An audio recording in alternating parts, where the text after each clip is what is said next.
Самацоно өнөөдөр та бүхэндээ 10 үг болон 10 өгүүлбэрийн part 4 хичээлийг бэлдэж ирлээ. Та бүхэн маань хичээлээ дуустал үзээрэй. Отобай. Мотоцикл буюу моторт дугуй. Пажи. Өмд. Ёнпил. Харанда. Пи.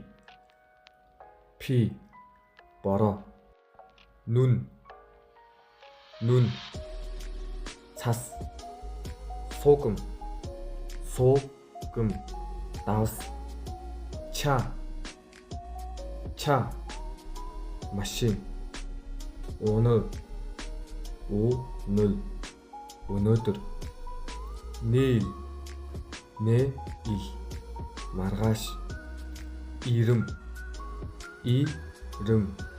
Нэр. 그는 오토바이를 타고 출근해요. Тэр мотоцикл унаад ажилдаа явдаг. 이 바지는 너무 차가요. Энэ өмд хэтэрхий жижиг байна. 연필로 이름을 써보세요. 하란다гаар нэрээ бичээд үзээрэй. 국에 소금을 조금 넣으세요.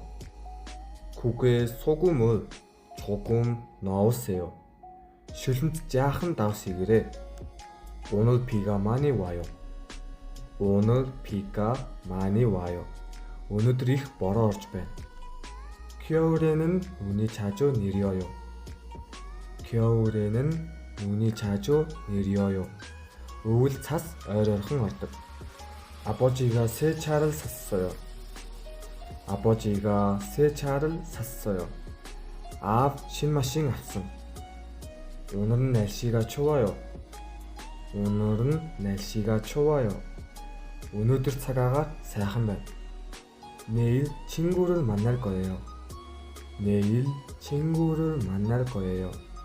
маргааш найзтайгаа уулзна. 제 이름은 민수예요. миний нэр 민수. Лайк болон subscribe дараарай.